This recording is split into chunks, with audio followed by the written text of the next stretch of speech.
अगर आपकी बेटी इतनी सती सावित्री है तो ये बताइए कि वो इस वक्त यहाँ अकेले क्या कर रही थी, वो भी अपनी शादी के फंक्शन को छोड़कर। और ये लड़का ये यहाँ क्या कर रहा है, वो भी बिना कपड़ों के। उन्होंने कहा तो कबीर के साथ सबका ध्यान उस पर गया। वो इस वक्त शर्टलेस था। मिसेज रायचंद फिर बोली, ये सब तो इसी तरफ इशारा करते हैं ना कि ये दोनों यहाँ गलत। बस आगे एक और शब्द नहीं, कबीर ने लगभग चिल्लाते हुए कहा तो सब एक पल को डर गए। शर्म नहीं आती आप लोगों को एक लड़की के बारे में इतनी गलत बात कहते हुए? कबीर ने गुस्से में कहा तो मिसेज रायचंद ने कहा, बेटा मैं तो वही कह रही हूँ जो दिखाई दे रहा है। सच्ची बात से मिर्ची तो लगेगी ही तुम्हें। हाँ मॉम, अब आप बताइए, कोई इंसान अपनी होने वाली वाइफ को ऐसे किसी गैर के साथ देखेगा तो खून तो खोलेगा ना उसका। मैं तो फिर भी प्रिया को समझाकर बात खत्म करना चाहता था, लेकिन इसने मुझे पीटना शुरू कर दिया। आप लोग यहाँ आए तो इन लोगों ने मुझ पर ही सारा इल्जाम डाल दिया। अभय ने भी मक्कारी से कहा और सबकी नजर बचाकर मुस्कुरा दिया। उसकी कुटिल मुस्कुराहट देखकर कबीर ने मुठ्ठियां भींच ली। और आप ही लोग बताइए, मेरे बेटे को इसके साथ जबरदस्ती करने की क्या जरूरत? ये तो कल वैसे भी उसकी होने वाली थी, शादी के बाद। मिसेज रायचंद ने कहा तो सभी मेहमान उनकी हाँ में हाँ मिलाने लगे। सबको इस वक्त अभय सही लग रहा था और कबीर गलत। मुझे तो लगता है कि इनका पहले से ही चक्कर चल रहा है। दोनों कल शादी हो जाने से अलग हो जाते तो सोचा कि कम से कम आज की रात एक दूसरे के साथ बिता लें। अबे के किसी रिश्तेदार ने मुंह खोला तो कबीर ने गुस्से में उसकी कॉलर पकड़ ली। वो 2-3 इंच जमीन से ऊपर उठ गया। अब एक और शब्द बोला ना तो वो हालत करूंगा कि फिर कभी बोलने लायक नहीं बचोगे। कबीर ने दांत पीसते हुए कहा और उसे छोड़ दिया तो वो जमीन पर जा गिरा और खांसने लगा। प्रिया की नजरें झुकी हुई थी। आज बिना किसी कसूर के वो कसूरवार बना दी गई थी। उसकी हिम्मत नहीं हो रही थी किसी से भी नजर मिलाने की। अब बोलिए खुराना साहब, किसको गोली मारेंगे? मेरे बेटे को या इस लड़की को जिसने यहाँ आपकी इज्जत की धज्जियां उड़ा दी? बताइए क्या सजा देंगे इसको आप? मिस्टर रायचंद ने सवाल किया तो अभिनव जी कुछ नहीं बोल पाए। प्रिया तो उनकी बेटी थी ही, लेकिन वो कबीर पर भी आंख मूंद कर भरोसा कर सकते थे और ये बात बहुत अच्छे से जानते थे कि वो दोनों गलत नहीं हैं। लेकिन इस वक्त हालात उनके खिलाफ थे। नरेंद्र जी को अचानक से कुछ याद आया तो उन्होंने विराट और अभिमन्यु से कुछ कहा और वो दोनों तेजी से बाहर चले गए। कबीर की नज़र बार बार प्रिया पर जा रही थी। वो इस वक्त खुद को बेबस महसूस कर रहा था क्योंकि चाहकर भी वो कुछ नहीं कर पा रहा था जिससे प्रिया का झुका सिर ऊपर उठ सके। उसे खुद पर बेहद गुस्सा आ रहा था क्योंकि एक बार फिर वो प्रिया के आंसुओं की वजह बन चुका था। अगर ऐसी बात है तो मैं इन दोनों को वो सजा दूंगा कि ये दोनों सारी जिंदगी याद रखेंगे। कबीर को कैद मिलेगी और मेरी बेटी भी आज के बाद इस घर में नहीं रहेगी। अभिनव जी ने मिस्टर रायचंद के सवाल का जवाब देते हुए कहा। प्रिया की आंखें डबडबा गई। वो लड़खड़ा गई, लेकिन उसे पकड़कर खड़ी सानिया ने उसे संभाल लिया। प्रिया सब कुछ बर्दाश्त कर सकती थी, लेकिन अपने डैड की नाराजगी नहीं। उन्होंने हमेशा उसे सपोर्ट किया था, अपनी जान से ज्यादा उसे चाहते थे और आज वो ही उसे घर से निकालने की बात कर रहे थे। इससे बड़ी सजा क्या हो सकती थी उसके लिए कि उसके हर सही गलत फैसले में उसके साथ खड़े रहने वाले उसके पिता आज उसके खिलाफ थे। कबीर भी मजबूर था। उसे इस वक्त सिर्फ प्रिया की चिंता थी। उसे समझ नहीं आ रहा था कि वो कैसे प्रिया को सही साबित करे। अभिनव जी ने गायत्री जी की तरफ देखा तो वो उनका इशारा समझ प्रिया के पास आ गई, जबकि अभिनव जी कबीर को साथ लेकर अंदर चले गए। उनके साथ नरेंद्र जी और चंचल जी भी। अंकल आप लोग समझने की कोशिश करिए प्लीज, वो अभय झूठ बोल रहा है, कबीर ने एक बार फिर कहा। अभिनव जी कबीर की तरफ आए और उसकी आंखों में झांकते हुए बोले, आज तुमने जो किया उसके लिए सारी जिंदगी कैद से रिहाई नहीं मिलेगी। क्या तुम तैयार हो इस सज़ा के लिए? अंकल हमने कुछ भी गलत नहीं किया, लेकिन फिर भी मुझे हर सज़ा मंजूर है। बस आप प्रिया को अपनी नज़रों से दूर मत करिए। कबीर ने गहरी सांस लेकर कहा। हाथ आगे करो। अभिनव जी ने उसकी बात को नज़रअंदाज करते हुए कड़क आवाज में कहा तो कबीर ने चुपचाप अपने हाथ आगे बढ़ा दिए। अभिनव जी और चंचल जी ने नरेंद्र जी की तरफ देखा तो उन्होंने सहमति में सिर हिलाया। चंचल जी कबीर की तरफ आई और उसका हाथ पकड़ उसकी हथेली पर कुछ रख दिया। कबीर की नज़र अपने हाथों पर गई तो उसने हैरानी से तीनों को देखा। ये क्या? अभिनव जी उसकी बात को बीच में ही काट कर मुस्कुरा कर बोले, तुम्हारी सज़ा है ये। हम चाहते हैं कि आज के बाद तुम हमारी बेटी के परमानेंट कैदी बन जाओ। उसके बाद तुम चाहोगे भी तो हम तुम्हें इस केस से आज़ाद नहीं होने देंगे। कबीर की स्थिति बहुत विचित्र थी। उसे इस वक्त वो मिल रहा था जिसके लिए वो ना जाने कितना तड़पा, कितना तरसा था, ना जाने कितनी मन्नतें मांगी थी। एक प्रिया ही तो थी जिसकी चाह उसने हमेशा से की थी। वो आज उसकी हो सकती थी, लेकिन जिस तरह से ये खुशी उसे मिलने वाली थी, वो चाहकर भी खुश नहीं हो पा रहा था। बेटा इतना मत सोचो, प्रिया को इस वक्त तुम्हारी ज़रूरत है, इसलिए आगे बढ़ो और बांध लो उसे और खुद को 7 जन्मों के बंधन में। नरेंद्र जी ने उसके कंधों को दबाते हुए कहा। कबीर को समझ नहीं आ रहा था कि वो क्या करे। एक तरफ प्रिया की नाराज़गी थी, तो दूसरी तरफ आज की घटना के बाद अचानक से लिया गया उसके बड़ों का फैसला। वो कोई भी फैसला नहीं कर पा रहा था। उसे खामोश देखकर नरेंद्र जी ने कहा, बेटा हम सब जानते हैं कि तुम अभी बहुत दुविधा में हो, लेकिन यकीन मानो इसमें ही दोनों घरों की भलाई है। हाँ बेटा, मेरी बच्ची को अपना लो, तुमसे अलग होकर वो बहुत तकलीफ में है। मैं तुम्हारे आगे हाथ जोड़ती हूँ, उसे इस तकलीफ से आज़ाद कर दो, ख़त्म कर दो अपने दरमियान की इस दूरी को। चंचल जी ने कबीर के आगे अपने हाथ जोड़ लिए और रो पड़ी। ये आप क्या कर रही हैं आंटी? आप मेरे लिए माँ जैसी हैं, प्लीज़ मेरे आगे हाथ मत जोड़िए। कबीर ने उन्हें शांत करवाने की कोशिश की, तो वो फिर बोली, अगर मुझे माँ समझते हो तो फिर बिना किसी सवाल के ये शादी कर लो अपनी इस माँ के लिए। ठीक है, मैं रेडी हूँ। कबीर ने आखिरकार उनके आंसुओं के आगे घुटने टेक दिए।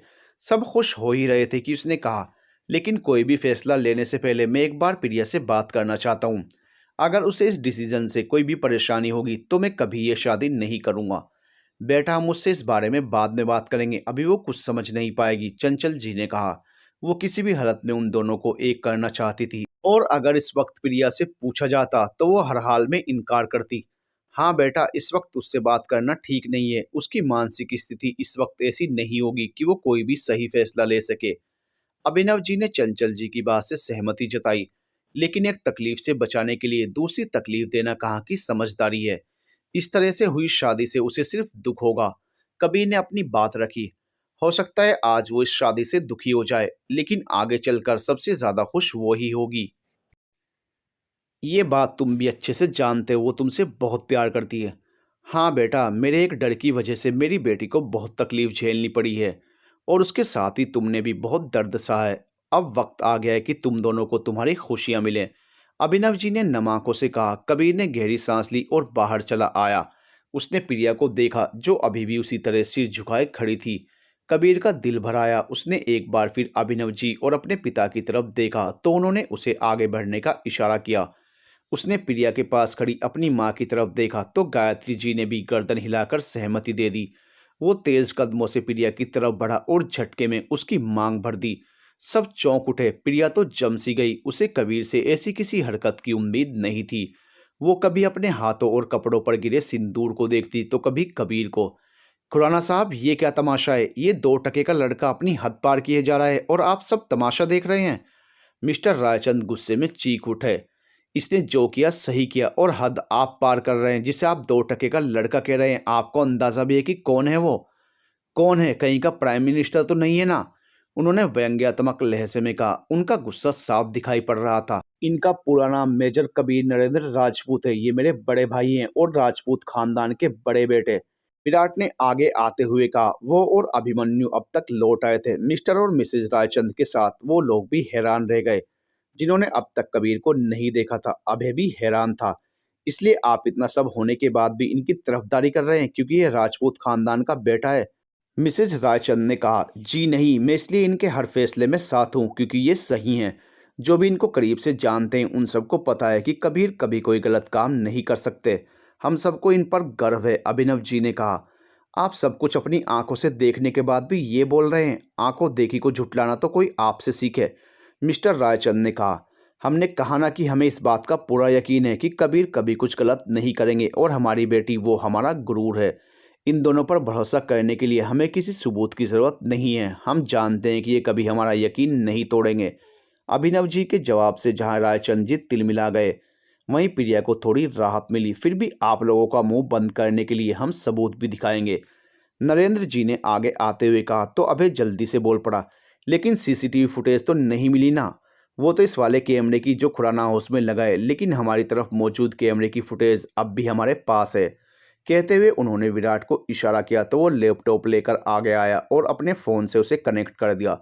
वीडियो में साफ दिखाई पड़ रहा था कि अभय ने अकेली पाकर प्रिया के साथ ज़बरदस्ती करने की कोशिश की, लेकिन कबीर के आ जाने से कामयाब नहीं हो पाया। अभय के चेहरे पर डर के मारे हवाइयाँ उड़ने लगी। वहीं मिस्टर और मिसेज रायचंद का सिर शर्म से झुक गया। मिस्टर रायचंद ने अभय को एक के बाद एक कई थप्पड़ लगा दिए और फिर खुद ही पुलिस वालों को उसे ले जाने को कहा। अभय को पुलिस लेकर चली गई। उसके बाद उन्होंने कबीर और प्रिया के साथ बाकी सबसे भी माफ़ी मांगी और अपने लोगों को लेकर चले गए। उसके बाद बाकी सभी रिश्तेदार भी धीरे धीरे वहां से निकल गए। अब सिर्फ राजपूत और खुराना फैमिली के लोग ही वहां बचे थे। उसके साथ थे सानिया और अभिमन्यु। प्रिया अब भी उसी स्थिति में खड़ी थी। उसको कुछ समझ नहीं आ रहा था कि कुछ ही देर में उसके साथ क्या से क्या हो गया। चंचल जी और गायत्री जी उसके पास आई और उसे गले से लगा लिया तो उसकी आंखों से आंसू निकल पड़े। अब तक वो शर्मिंदगी से गड़ी जा रही थी, लेकिन सच्चाई सामने आ जाने से अब जाकर उसे थोड़ा सुकून मिला था। कबीर की नजरें भी उस पर ही थी। उसने उसे रोता देखा तो उसकी आंख भी नम हो गई। सब घर के अंदर आ गए। प्रिया को सानिया उसके कमरे में ले गई। उसके पीछे चंचल जी और गायत्री जी भी चली आई। अभिनव जी और नरेंद्र जी हॉल में बैठकर कुछ जरूरी चर्चा करने लगे। वहीं कबीर अभिमन्यु और विराट के साथ राजपूत हाउस चला आया। ये वक्त उसके लिए बहुत मुश्किल था। अचानक से हालात और रिश्ते सब बदल गए थे। चंचल जी और गायत्री जी प्रिया को समझा रही थी, लेकिन वो खामोश थी। उसने अब तक किसी से एक शब्द भी नहीं कहा था। चुपचाप सानिया की गोद में सिर रखकर लेटी थी। उसकी ये चुप्पी सबको डरा रही थी। कबीर अपने कमरे में आकर सीधा बाथरूम में चला गया। उसने शावर ऑन किया और उसके नीचे खड़ा हो गया, इसी उम्मीद में कि शायद ये ठंडा पानी उसके सुन पड़ चुके दिमाग की फिर से सोचने समझने की शक्ति लौटा दे। इधर काफी देर बाद भी जब कबीर वापस नहीं आया तो अभिमन्यु और विराट को टेंशन होने लगी। वो उसके पीछे ही उसके कमरे में आए थे और उसके बाहर आने का इंतजार कर रहे थे। कबीर क्या कर रहा है अंदर? देख, मुझे बहुत टेंशन हो रही है, प्लीज जल्दी से बाहर आ जा। अभिमन्यु ने दरवाजा पीटते हुए कहा। अंदर से कोई जवाब ना आने पर वो फिर बोला, कबीर समझने की कोशिश कर यार, पहले ही बहुत तमाशा हो चुका है।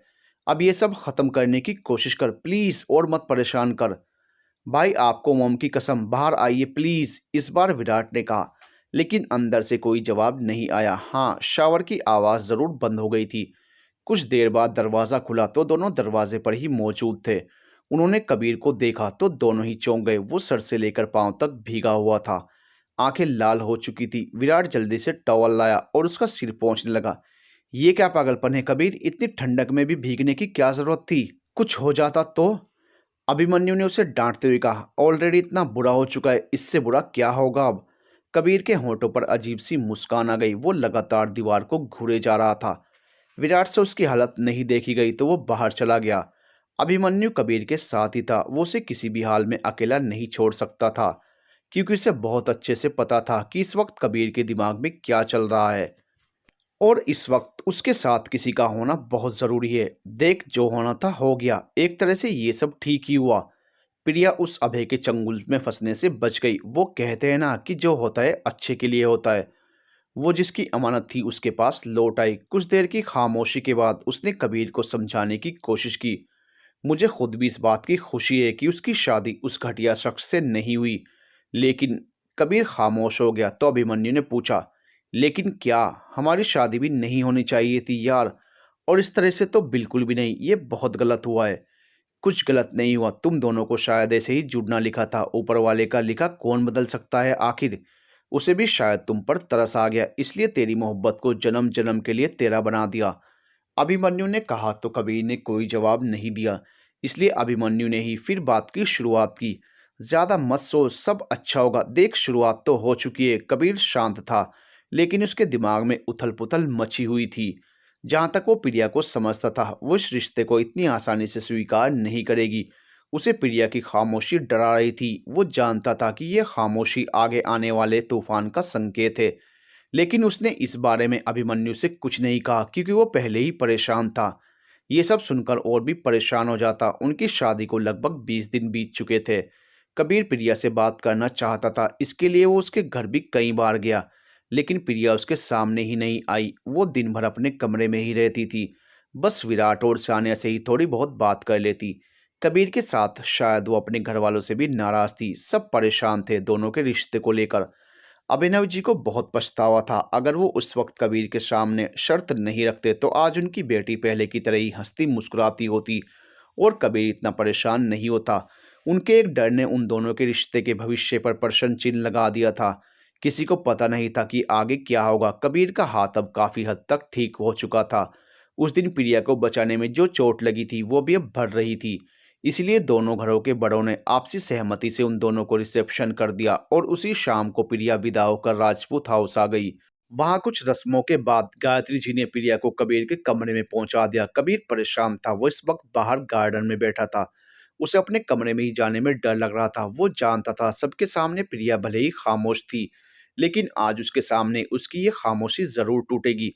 बस यही बात उसकी घबराहट बढ़ा रही थी, क्योंकि अगर प्रिया ने उससे पूछा कि उसने क्यों उसे छोड़ दिया था, और अगर एक बार उसे दूर कर ही दिया था, फिर उसकी मांग क्यों भरी बिना उसकी मर्जी जाने, तो वो क्या जवाब देगा। ऐसा नहीं था कि उसके पास इस सवाल का जवाब नहीं था, लेकिन वो प्रिया से कुछ भी नहीं बता सकता था। अभिमन्यु उसकी ये कश्मकश समझ रहा था, इसलिए उसके पास चलाया। क्या हुआ, ऐसे मुंह क्यों लटका रखा है? कबीर ने उसकी बात का कोई जवाब नहीं दिया तो वो आगे बोला, अरे भाई, आज तुझे तेरा प्यार मिला है, वो हमेशा के लिए तेरी हो गई। क्या इस बात की खुशी नहीं है तुझे? किस बात की खुशी मनाऊं यार? उसे तकलीफ देने की खुशी, या हर बार उसकी आंखों में आने वाले आंसुओं की वजह बनने की खुशी? कबीर ने तल्खी से जवाब दिया, देख, बीती बातें भूल जा। भगवान ने तुझे एक और मौका दिया है, एक नई शुरुआत करने का। नहीं भूल सकता यार, अगर चाहूं भी तो। उसकी शिकायत करती निगाहें मुझे कुछ भूलने नहीं देंगी। मुझे नहीं लगता उसे इस शादी से कोई भी परेशानी थी। हाँ, उस दिन शादी बिना उसकी मर्जी जाने हुई थी, लेकिन अगर उसे तुझसे कोई प्रॉब्लम होती तो वह आज के फंक्शन के लिए कभी रेडी नहीं होती। अभिमन्यु ने अपने नजरिए से समझाने की कोशिश की, तुम लोग वो नहीं देख पा रहे जो मैंने देखा है। मैंने खुद के लिए उसकी आंखों में नफरत देखी है। मुझे पता है इस वक्त उसके दिमाग में कुछ ना कुछ खिचड़ी पक रही होगी। तो नेगेटिव सोचना बंद करेगा तब तो कुछ पॉजिटिव होगा ना। माना कि वो तुझसे नाराज है, लेकिन उसे तुझसे नफरत हो गई है, ये बात खुद वो भी कहेगी तो मैं नहीं मानूंगा। तो खुद के लिए उसका पागलपन भूल गया क्या? कुछ नहीं भूला हूं, लेकिन उसके गुस्से और जिद को भी जानता हूं, जिसके आगे वो खुद का नुकसान करने से भी पीछे नहीं हटेगी। मुझे लगता है कि ये शादी करके मैंने गलती कर दी। अभिमन्यु कुछ कहता तभी उन्होंने अभिनव जी की आवाज सुनाई दी। दोनों ने पीछे देखा, वो नरेंद्र जी के साथ उनकी तरफ ही आ रहे थे।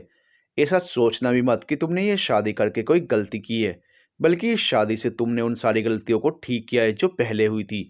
अभिनव जी बोले, अभिनव बिल्कुल सही कह रहा है। प्रिया को तुम जानते हो ना कि कितनी सुलझी, समझदार और खुशमिजाज बच्ची है। इस वक्त वो थोड़ी डिस्टर्ब है, क्योंकि उसकी जिंदगी में अचानक से बहुत कुछ हो गया है। इसी वजह से वो थोड़ी परेशान है, वरना सब जानते हैं कि वो तुमसे बहुत प्यार करती है। नरेंद्र जी ने उसके कंधे थपथपाते हुए समझाया। वो जानते थे इस वक्त उनका समझदार और बहादुर बेटा उलझन में है, इसलिए घबरा रहा है। कबीर उनकी बात सुनकर हैरान रह गया। तो अभिनव जी ने कहा, नरेंद्र को सब कुछ पता है, मैंने उसे उसी दिन सब बता दिया था। अब ये सब सोचना बंद कर और कमरे में जाकर उससे बात कर। मुझे लगता है सब ठीक हो जाएगा, वो तेरी बात जरूर सुनेगी और समझेगी भी। अभिमन्यु ने कहा तो कबीर ने इनकार में सिर हिला दिया। मेरी हिम्मत नहीं हो रही है उसका सामना करने की। अगर वो मुझसे कोई सवाल करेगी तो क्या जवाब दूंगा मैं? वही जो सच है। अभिनव जी बोल पड़े तो सबने उनकी तरफ देखा। वो कबीर के पास आए और उसके कंधे पर हाथ रखते हुए कहा, हाँ बेटा, तुम उसे सब सच बता देना कि तुमने जो कुछ भी किया उसकी वजह मैं था। लेकिन अंकल, ऐसे में वो आपसे नाराज हो जाएगी। कबीर उनकी सलाह पर जरा भी सहमत नहीं था। अब कोई नई परेशानी नहीं खड़ी करना चाहता था। होने दो, कम से कम तुम दोनों के बीच की सभी गलतफहमी तो दूर हो जाएगी ना। नहीं अंकल, मैं अपनी वजह से आप दोनों के बीच कोई इश्यूज क्रिएट नहीं करना चाहता, क्योंकि मैं जानता हूं कि प्रिया आपकी जिंदगी है। बिना उसका चेहरा देखे तो आपकी सुबह नहीं होती। उसकी नाराजगी कैसे बर्दाश्त कर पाएंगे आप? बेटा, मैंने जो गलती, अभिनव जी ने बात शुरू ही की थी कि कबीर उनकी बात बीच में ही काट कर बोला, बस अंकल, जो हुआ वो सब भूल जाइए। आज के बाद मैं नहीं चाहता कि कोई अब उन बातों का जिक्र भी करे। वैसे भी आपने जो किया उसमें एक पिता का प्यार और उसकी फिक्र थी अपनी बेटी के लिए। आप प्रिया के हीरो हैं अंकल। मैं नहीं चाहता कि कभी भी उसके मन में आपके लिए कोई भी कड़वाहट आए। लेकिन बेटा, उन्होंने फिर कुछ कहना चाहा, लेकिन कबीर ने इस बार भी उन्हें टोक दिया। अंकल, मैंने कहा ना कि सब भूल जाइए, हम नए सिरे से सब शुरुआत करते हैं। और प्रिया की नाराजगी का क्या अभिनव जी से रहा नहीं गया तो वो पूछ बैठे। वो मुझसे ज़्यादा देर नाराज नहीं रह सकती। मुझे पता है कि अपनी बीवी को कैसे मनाना है।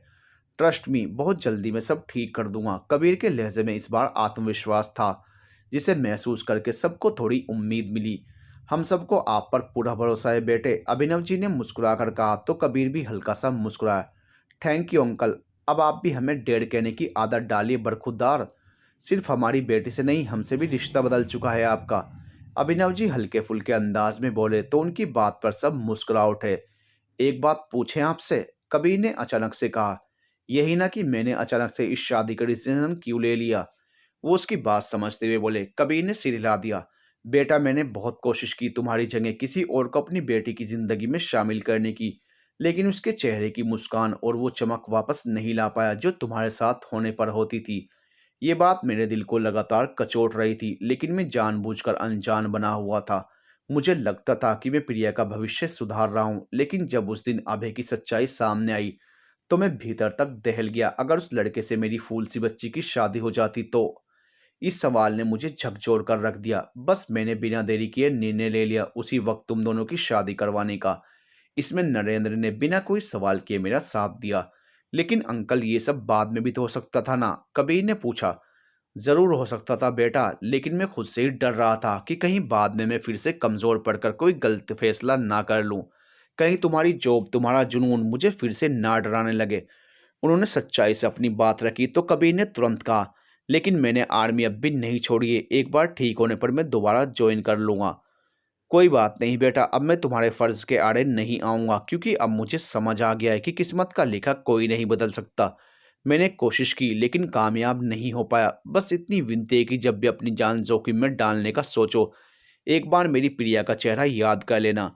हर फर्ज के साथ उसकी खुशियां भी अब तुम्हारी ही जिम्मेदारी हैं। अभिनव जी का गला आखिरी लाइन बोलते बोलते रुंध चुका था। अभिनव जी ने उसके आगे अपने हाथ जोड़ लिए तो कबीर ने तुरंत उनके हाथ थाम लिए और उनके गले लग गया। वो इस वक्त बहुत भावुक हो गए थे। उन्हें सहारे की बहुत जरूरत थी। कुछ देर बाद अभिमन्यु कबीर को जबरदस्ती उसके कमरे की तरफ ले आया तो वहां सानिया और नीलम दिखी, जो दरवाजे के आगे टिक कर खड़ी थी। शायद उनका ही वेट कर रही थी। तुम लोगों को क्या यहाँ चौकीदार की ड्यूटी मिली है जो तनकर खड़ी हो? अभिमन्यु ने भौहें उचकाते हुए पूछा तो नीलम ने उसके कंधे पर मारते हुए कहा, हम यहाँ पर रस्म के लिए खड़े हैं। अब कौन सी रस्म बाकी रह गई है भाई? हर तरफ से लूट लिया तुम लोगों ने नेक के नाम पर। अभिमन्यु ने हैरानी जताई। फिलहाल हम कबीर से बात कर रहे हैं, ये रोना तुम अपनी शादी में रोना। पता नहीं क्या होगा मेरी मासूम बहनों का तुम्हारे जैसा जीजा पाकर। ओ मासूम, अभिमन्यु ने अजीब सी हंसी हंसकर कहा। सही है, मासूमियत पर तो तुम्हारे खानदान वालों का कॉपीराइट है। तुम मासूम, तुम्हारी बहनें मासूम, और सबसे मासूम तो तुम्हारे पप्पा, यानी कि मेरे ससुर जी, कसम से अपनी मासूमियत से मेरे आंसू निकाल कर ही मानते हैं। उसने अपने रुमाल से अपने झूठे आंसू पोंछे तो नीलम उसे घूरते हुए बोली, हो गया तुम्हारा? ये तो सारी जिंदगी का है, तुम कंटिन्यू करो। कबीर, अगर अपनी दुल्हन से मिलना है तो पहले हमारा नेक दो हमें। नीलम अब कबीर से बोली, यार सब कुछ तो ले लिया मेरा नेक के नाम पर, अभी मेरे पास कुछ नहीं है। तुम जो भी चाहिए अभिमन्यु से ले लो। कबीर ने अपनी खाली जेबें दिखाई। वाह भाई, दुल्हन तुम्हें चाहिए और बिल मेरे सिर पर फाड़ रहे हो? ये कैसी नाइंसाफी है भाई? अभिमन्यु चौंकते हुए बोला तो नीलम हंसने लगी। क्या कबीर, इससे तो सारी जिंदगी वसूलना है, अभी तो तुम्हारी बारी है। अच्छा ठीक है, बोलो क्या चाहिए? कबीर ने भी अब कोई बहस नहीं की। अभी कुछ याद नहीं आ रहा, बाद में मांगूंगी। और तुम्हें सानिया? उसने सानिया से पूछा जो खामोश खड़ी थी। हमें आपसे बस एक वादा चाहिए भाईजान, सानिया ने धीरे से कहा। कैसा वादा? आप मेरी दोस्त का बहुत सारा ख्याल रखेंगे, उसे हमेशा खुश रखेंगे। और उसने बात अधूरी छोड़ दी। और कबीर ने पूछा तो सानिया ने आगे कहा, अब कभी उसे छोड़कर नहीं जाएंगे, वजह चाहे जो भी हो। मैं नहीं चाहती कि अब आप दोनों के बीच कोई भी दूरियां आए। और कुछ अपने बीच के जो भी डिफरेंसेस हैं उन्हें ख़त्म कर लीजिए। मैं आप दोनों को हमेशा खुश देखना चाहती हूँ। उसने अपनी बात कंप्लीट की तो कबीर हल्का सा हंसा। मैं वादा करता हूँ सानिया, तुम्हारी हर विश पूरी करूंगा। इसलिए नहीं कि तुमने मांगी है, इसलिए क्योंकि मैं खुद भी यही चाहता हूँ। कबीर ने उसके सिर पर हाथ रखते हुए कहा तो सानिया नम आंखों से मुस्कुरा दी। उसकी मासूमियत पर कबीर के साथ नीलम और अभिमन्यु भी मुस्कुराने लगे। अब कुड़ियों, रास्ता वास्ता छोड़ो, हमारे दुल्हा मियाँ को अंदर तशरीफ ले जाने दो। अभिमन्यु वापस अपने अंदाज में आ चुका था। वो अब खुश था। उसके दोस्त की जिंदगी में उसका प्यार आ चुका था। हाँ, थोड़ी प्रॉब्लम्स अब भी थी, लेकिन उसे कबीर पर पूरा भरोसा था। वो जानता था कि जो ठीक नहीं है और उलझा हुआ है उसे कबीर बहुत जल्दी सुलझा लेगा। कुछ देर और हंसी मजाक का दौर चला। उसके बाद अभिमन्यु के साथ नीलम और सानिया वहां से चले गए।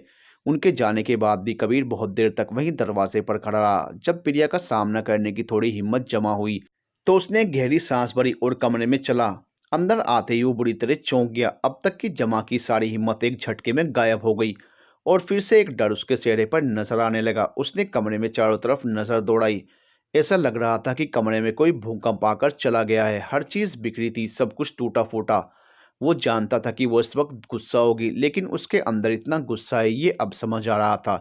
प्रिया इस वक़्त शायद उसके कमरे से अटैच्ड उसके स्टडी रूम में थी। उसने सिर झटका और एक-एक सामान उठाकर सहेजने लगा। सब कुछ सही करते-करते सुबह हो गई। कमरा अब काफ़ी हद तक नॉर्मल दिख रहा था। प्रिया अब भी स्टडी रूम में ही थी। कबीर ने एक बार स्टडी रूम के दरवाजे की तरफ देखा, फिर बाथरूम में चला आया। वो नहाकर बाहर आया, तब तक भी प्रिया उस कमरे में नहीं आई थी।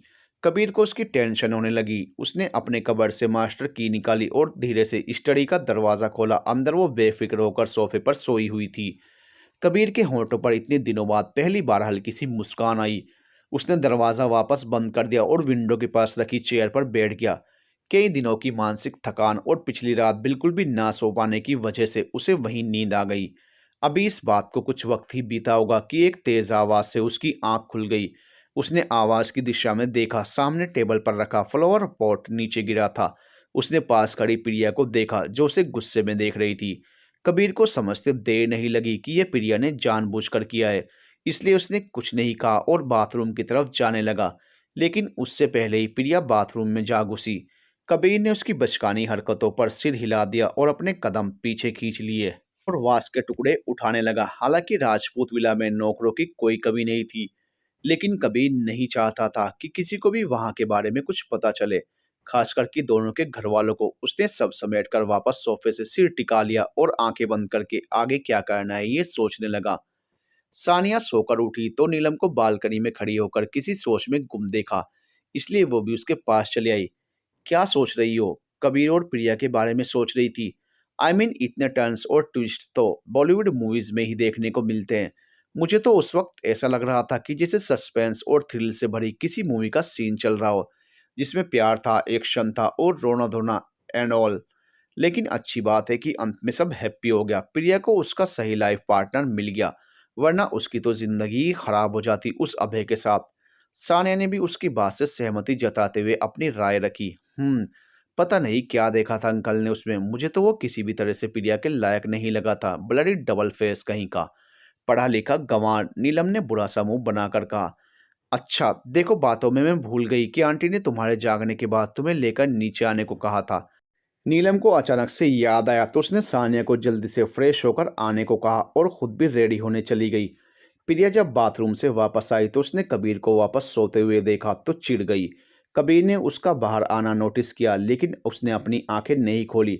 प्रिया ने बाल कंघी करके कंघी को जोर से ड्रेसिंग पर पटका। कबीर ने उसकी तरफ देखा तो वो उसे सुनाते हुए बोली, कुछ लोग कितने इमोशनलेस होते हैं, किसी की जिंदगी तबाह करके भी कितने सुकून से सोते हैं। कबीर उसका इशारा समझ रहा था। उसे प्रिया से बात करने का यही सही मौका लगा तो वो उसकी तरफ चला आया, लेकिन प्रिया गुस्से में बोली, बस वहीं रुक जाइए मिस्टर राजपूत, खबरदार जो मेरी तरफ एक भी कदम बढ़ाया तो। प्रिया मेरी बात सुनो। कबीर ने इतना ही कहा कि प्रिया लगभग चिल्लाते हुए बोली, नहीं, मुझे नहीं सुननी अब आपकी कोई चिकनी चुपड़ी बात, क्योंकि आपकी असलियत अब मैं समझ चुकी हूँ। मैंने कभी किसी को आपके जितना गिरते नहीं देखा। पहले मेरे करीब आए, फिर मुझे ठुकरा कर चले गए और अब सबके सामने महान बन गए। एक दुखियारी बेचारी लड़की की मांग भरकर, जिसे उसके ही होने वाले पति ने सबके सामने कैरेक्टरलेस साबित किया, क्योंकि वह अपने ही संगीत में अपने पुराने आशिक के साथ पकड़ी गई। क्या बकवास कर रही हो? कबीर ने गुस्से में कहा। मैं बकवास कर रही हूँ? हाँ, और आपने जो किया उसका क्या? आपने एक बार भी मेरी मर्जी जाननी चाहिए कि मैं क्या चाहती हूँ? नहीं। सोचा कभी कि आपके इन मनमाने फैसलों से मुझे कैसा महसूस होता है? मुझे समझ क्या रखा है आपने? मैं कोई मिट्टी की गुड़िया हूँ? मेरी अपनी कोई फीलिंग्स नहीं है कि जब आपकी जैसी मर्जी होगी आप मुझे वैसे ही ट्रीट करते जाएंगे और मैं आपको अपने साथ मनमानी करने दूंगी। ऐसी बात नहीं है प्रिया। उस दिन मैं बिना तुम्हारी मर्जी जाने शादी नहीं करना चाहता था, लेकिन उस वक्त सिचुएशन ही ऐसी हो गई थी कि मुझे कुछ समझ नहीं आया। उस पर घर के सभी बड़ों की यही इच्छा थी, इसलिए। प्रिया ने उसकी बात फिर बीच में ही काट दी। हाँ, आप तो छोटे से बच्चे हैं कि घर वालों ने जबरदस्ती की और आप डरकर मुझसे शादी के लिए तैयार हो गए। बस करिए, मुझे नहीं सुननी आपकी झूठी सफाइयाँ। ऐसा नहीं है प्रिया। वो कबीर बार बार उसे समझाने की कोशिश कर रहा था, लेकिन वो थी कि कुछ सुनने को तैयार ही नहीं थी। आपने सोचा होगा कि इससे अच्छा मौका क्या मिलेगा खुद को महान साबित करने का और मुझे टॉर्चर करने का, है ना? देखो प्रिया, जो हो गया अब उसे बदला नहीं जा सकता। सबकी भलाई इसी में है कि सच को स्वीकार कर लिया जाए। सबकी भलाई होगी लेकिन मेरी भलाई नहीं है इसमें। अरे कैसे मैं उस इंसान को अपना पति मान लूं जिसने बेरहमी से मेरा दिल तोड़ा था, मुझे छोड़ दिया था। क्या भरोसा कि कल को फिर किसी मोड़ पर मुझे छोड़कर चला जाए। Shut up! तुम्हें लगता है कि मैं तुम्हें छोड़ दूंगा? इतना भी भरोसा नहीं है तुम्हें मुझ पर? कबीर को उसकी बात चुभी थी। नहीं, मुझे लगता नहीं है, बल्कि मुझे इस बात का यकीन है कि आप अब भी मुझे छोड़ दोगे। अब अगर भगवान भी आकर मुझे आप पर यकीन दिलाए ना, तो मैं नहीं मानूंगी, क्योंकि मैं जान चुकी हूँ कि आप कैसे हैं। मैं जानता हूँ कि तुम मुझसे नाराज हो, लेकिन एक बार मेरी बात सुनने की कोशिश करो। 1 मिनट, मैं आपसे नाराज नहीं हूँ, मुझे अब आपसे नफरत हो गई है। कबीर ने सुना तो उसे बहुत तकलीफ हुई। जिस लड़की को वो हद से ज्यादा चाहता है, आज वही लड़की उसके सामने खड़ी होकर उससे नफरत का दावा कर रही थी। इससे ज्यादा तकलीफ दे उसके लिए क्या हो सकता था। वो कुछ कहता तब तक दरवाजे पर नॉक होने लगा। प्रिया ने अपनी जलती निगाहों से कबीर को देखा और दरवाजा खोलने चल दी। बाहर नीलम और सानिया थी, जो उसे नीचे ले जाने आई थी। प्रिया भी रेडी थी, बस उसने दुपट्टा नहीं लिया हुआ था। वो उसको लेने अंदर चली आई। वो बाहर निकलने लगी तो कबीर ने उसे बोला, प्रिया, आई होप हमारे बीच जो भी इश्यूज हैं तुम उसे इसी कमरे तक रखोगी। जो भी हुआ उसमें घर वालों की कोई गलती नहीं है। उनसे अच्छे से पेश आना प्लीज। प्रिया ने उसे एक नज़र देखा और बिना कुछ कहे बाहर चली गई। जानता हूँ बहुत नाराज हो तुम मुझसे। मैंने गलती ही ऐसी की थी। आज भले ही तुमने मेरी बात नहीं सुनी, लेकिन मैं फिर कोशिश करूंगा और तब तक हार नहीं मानूंगा जब तक फिर से तुम्हारा दिल न जीत लूं। कबीर ने खुद से कहा। फिर वो भी नीचे आ गया। प्रिया नीचे आई तो नरेंद्र जी और गायत्री जी उसे हॉल में ही मिल गए। प्रिया ने उन्हें गुड मॉर्निंग विश किया, क्योंकि उसके और कबीर के बीच में जो भी था उसमें किसी और की कोई गलती नहीं थी, बल्कि वो लोग तो उसे हमेशा से ही बहुत प्यार करते थे। आओ बेटा, हम तुम्हारा ही वेट कर रहे थे। नरेंद्र जी ने मुस्कुराकर उसे अपने पास बैठने का इशारा किया। गायत्री जी ने उसे चाय का कप पकड़ाया और पूछने लगी, नाश्ते में क्या खाओगी? आज मैं अपने हाथों से तुम्हारे लिए खाना बनाऊंगी। अगर हमेशा वाली प्रिया होती तो झट से अपनी फरमाइश रखती, लेकिन अब उसे उनसे कुछ कहने में हिचकिचाहट हो रही थी। शायद ये उनके साथ बदले रिश्ते की वजह से भी था। बोलो बेटा, उन्होंने कहा तो वो धीरे से बोली। आंटी, आप क्यों बनाएंगी? प्रिया आगे कुछ बोलती, लेकिन गायत्री जी की तेज आवाज सुनकर चुप हो गई। देखो प्रिया, एक बात मैं तुम्हें आज ही क्लियर कर देना चाहती हूँ। मैं अब तुम्हारी आंटी नहीं बल्कि सासू माँ बन चुकी हूँ, और मुझे जरा भी नहीं पसंद कि मेरी बहू मेरी कोई बात ना माने। इसलिए आज से तुम्हें मेरी हर बात माननी होगी और समझनी होगी। समझ में आया? उनकी बात पर सब लोग चौंक कर उन्हें देखने लगे। किसी ने आज तक उनका ये वाला रूप नहीं देखा था। सान्या की तो डर के मारे हालत ही खराब हो गई कि अगर वो प्रिया, जो बचपन से ही उनके और राजपूत फैमिली के इतने क्लोज रही है, उसे इस तरह डांट सकती है तो उसका क्या होगा। प्रिया की आंखें भी नम हो गई। उसने सोचा भी नहीं था कि कभी गायत्री जी उससे इस लहजे में बात करेंगी। गायत्री, ये आप कैसे बात कर रही हैं? नरेंद्र जी ने नाराजगी से कहा तो वो बोली, 1 मिनट, मैं इस वक्त अपनी बहू से बात कर रही हूँ और मैं नहीं चाहती कि कोई भी हमारे बीच में आए। मैंने कुछ पूछा है प्रिया? गायत्री जी उसी अंदाज में बोली तो उसने धीरे से सिर हिला दिया। तो फिर ध्यान से सुनो, आज के बाद मुझे आंटी नहीं बल्कि माँ कहोगी, जैसे विराट और कबीर कहते हैं, और मेरे साथ उसी तरह रहोगी जैसे हमेशा से रहते आई हो। रिश्ता बदल गया तो क्या तुम आज भी मेरी बेटी हो? वही प्रिया जिसे मैंने अपनी गोद में खिलाया है, वो प्रिया जो मेरी टॉकिंग पार्टनर है। मुझे मेरी वही प्रिया चाहिए जिसकी शरारतों और मस्तियों से दोनों घरों में खुशियां रहती हैं। मेरी वो प्रिया जिसे मुझसे कुछ बोलने और कोई फरमाइश करने में सोचना नहीं पड़ता। उन्होंने मुस्कुराते हुए कहा और प्रिया की नमाकें साफ की तो वो उनके गले लग गई। बाकी सबके होंठों पर भी मुस्कुराहट लौट आई। अब बोलो, क्या खाओगी? उन्होंने प्यार से उसका चेहरा छूकर पूछा तो प्रिया ने धीरे से कहा, आप जो भी प्यार से बना दें। सब उसकी आवाज से ही समझ गए कि वो अब भी ठीक नहीं है, लेकिन किसी ने कुछ नहीं कहा। सब उसे वक्त देना चाहते थे, खुद को संभालने का। आप रहने दीजिए आंटी, आज का नाश्ता मैं और सानिया मिलकर बनाएंगे। आप अपनी बहू के साथ बातें करिए बस। नीलम बोली। अभिमन्यु ने भी उसकी हाँ में हाँ मिलाई और पास खड़े कबीर का हाथ पकड़कर बोला, इसमें इन दोनों की मदद मैं और कबीर करेंगे। तुझे जाना है तो तू जाना, मुझे क्यों घसीट रहा है? कबीर ने उसे घूरते हुए कहा तो उसने कहा, तेरा जाना जरूरी है यार, आज तेरी रस्म भी तो है। मेरी कौन सी रस्म है जो किचन में होनी है? कबीर हैरानी से बोला, शादी के बाद पहली बार खाना बनाते हैं ना सब, है ना आंटी? अभिमन्यु ने गायत्री जी से कहा तो उन्हें याद आया कि आज प्रिया की पहली रसोई होनी थी, लेकिन वो भूल चुकी थी। लेकिन बेटा, वो तो उन्होंने बोलना शुरू ही किया था कि अभिमन्यु ने उनकी बात काट दी। आंटी, शादी दोनों की हुई है तो रस्म भी दोनों की होनी चाहिए ना। बात तो सही है बेटा, लेकिन लेकिन वेकिन कुछ नहीं आंटी, डिसाइड हो गया कि आज रात का खाना ये दोनों मिलकर बनाएंगे। इसलिए अभी इन्हें आराम करने देते हैं। गायत्री जी और नरेंद्र जी को भी उसकी बात सही लगी। शायद इसी बहाने दोनों के बीच सब नॉर्मल होने लगे। किसी को कुछ बनाने की ज़रूरत नहीं है, नाश्ता में ले आया हूँ सबकी पसंद का, और प्रिया के लिए स्पेशली प्याज की कचौड़ी और गुड़ वाली जलेबियाँ। विराट ने घर के अंदर एंटर करते हुए कहा और प्रिया की तरफ चला आया। चल प्रिया, कंपटीशन हो जाए तेरे मेरे बीच, देखना आज मैं ही जीतूंगा। प्रिया ने कोई जवाब नहीं दिया तो विराट ने उसके मुंह में जलेबी का एक टुकड़ा जबरदस्ती खिला दिया। प्रिया ने उसे घूर कर देखा तो उसने मासूम सा चेहरा बनाते हुए अपने कान पकड़ लिए। प्रिया के होंठों पर ना चाहते हुए भी मुस्कान आ गई। ये देखकर बाकी सबके साथ सानिया और कबीर भी मुस्कुराने लगे। सब लोग इतनी देर से कोशिश करने के बाद भी जो चीज़ नहीं कर पाए वो विराट ने आते ही कर दी। प्रिया के चेहरे पर थोड़ी देर के लिए ही सही लेकिन मुस्कान आ गई। सच में उन दोनों की बॉन्डिंग थी ही इतनी प्यारी। दोनों ही जानते थे कि एक दूसरे को कब और कैसे संभालना है। सब लोग नाश्ता करके साथ बैठे बातें कर रहे थे। प्रिया के ऊपर जूस गिर गया तो वो चेंज करने के लिए अपने कमरे में चली आई। तभी अभिनव जी और चंचल जी आए। अच्छा हुआ आप लोग आ गए, प्रिया को बहुत अच्छा लगेगा। गायत्री जी ने चंचल जी का हाथ पकड़कर अंदर लाते हुए खुशी का इजहार किया। हमें प्रिया को लेकर टेंशन हो रही थी। नरेंद्र जी ने कॉल किया तो हम मना नहीं कर पाए। अभिनव जी बोले तो नरेंद्र जी ने कहा, हम सब जानते हैं कि तेरी सुबह ही नहीं होती अपनी लाडली का चेहरा देखे बिना, इसलिए बुला लिया। पड़ोसी होने का कुछ तो फायदा उठाया जाए, बस इसलिए मैं प्रिया को इस घर में भेजना चाहता था। और देख, भगवान ने मेरे दिल की सुन ली, मेरी बरसों की इच्छा इस तरह पूरी हुई। लेकिन इन सब में मेरी बेटी ही मुझसे नाराज हो गई। अभिनव जी ने भरे गले से कहा। उनकी आंखें नम हो गई थी। प्रिया नीचे आ रही थी लेकिन जब उसने अपने घर वालों को देखा तो वहीं सीढ़ियों के पास रुक गई।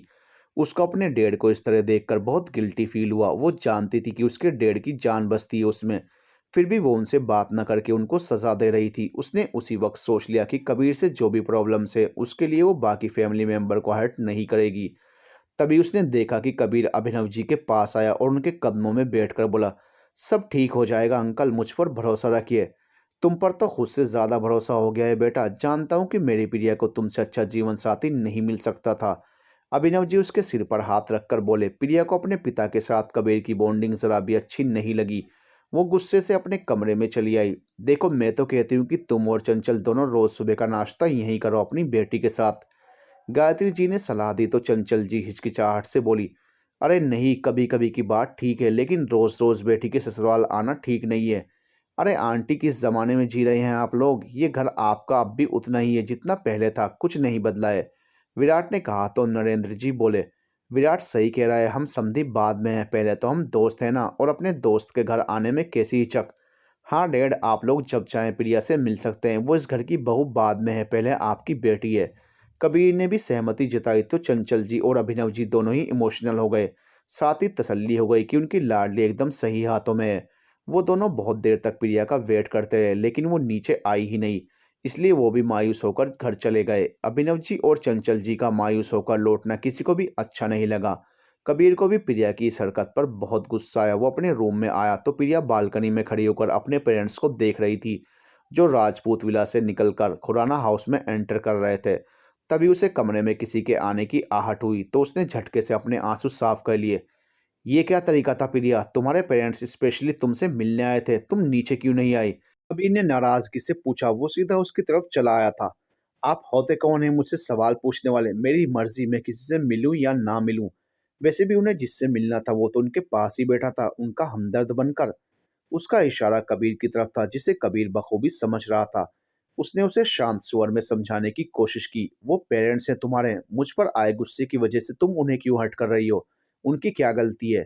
उनकी गलती ये है कि आजकल उनके लिए अपनी बेटी के बजाय वो इंसान ज्यादा प्यारा हो गया जिसने उनकी बेटी को कदम कदम पर तकलीफ दी है। प्रिया की आवाज अचानक से तेज हो गई। प्रिया, हम अपने पास्ट को भूलकर फ्यूचर के बारे में नहीं सोच सकते क्या? जो हुआ उसके बारे में ना सोचकर अपने आने वाले कल को खूबसूरत बनाने पर ध्यान नहीं दे सकते हैं? नहीं, जिस रिश्ते की नींव ही कमजोर है उस पर कितनी भी खूबसूरत इमारत खड़ी कर ली जाए उसका ढहना बिखरना तय है। हमारे रिश्ते का भी कोई भविष्य नहीं है, प्रिया ने रुखाई से कहा और बालकनी से रूम में आ गई। To be continued.